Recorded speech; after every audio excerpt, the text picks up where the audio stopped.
Chairman Bilawal Bhutto کے vision کے مطابق عوام کو وسائل کی فراہمی میں کسی قسم کی کوتاہی نہ ہو، اس حوالے سے جو بھی سہولیات فراہم کر سکیں وہ عوام تک ضرور پہنچائیں۔ ان خیالات کا اظہار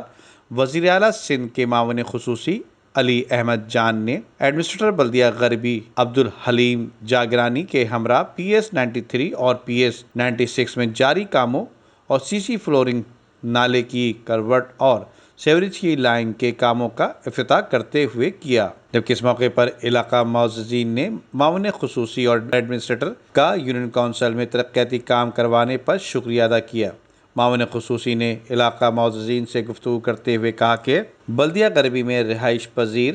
عوام کو بہترین بلدیاتی سہولیات کی فراہمی اور بلدیہ غربی کے انفراسٹرکچر کو بہتر بنانے کے لیے باقاعدہ منصوبہ بندی کے تحت تعمیر و مرمت اور نکاسی آب کی چھوٹی بڑی لائنوں کی تبدیلی کا کام برفتاری سے جاری ہے۔ بلدیہ غربی کی حدود میں موجود گلیوں میں پیور بلاکس کی تنصیب، سڑکوں، پارکس و پلے گراؤنڈز اور اسٹریٹ لائٹس کی مرمت تبدیلی کے کام کا عمل بھی تسلسل سے جاری ہے، جبکہ اس موقع پر موجود بلدیاتی افسران کو ہدایت دیتے ہوئے ایڈمنسٹریٹر نے کہا کہ جاری ترقیاتی کاموں کو بروقت مکمل کرنے کے ساتھ ساتھ ان میں معیاری مٹیریل کے استعمال کو بھی یقینی بنایا جائے۔ غیر معیاری مٹیریل کے استعمال اور مقررہ معیار سے تجاوز کرنے والے کاموں پر متعلقہ افسران کے خلاف سخت دفتری کارروائی عمل میں لائی جائے گی۔ بلدیاتی افسران نے بلدیہ غربی میں جاری کاموں کے حوالے سے بریفنگ پیش کی۔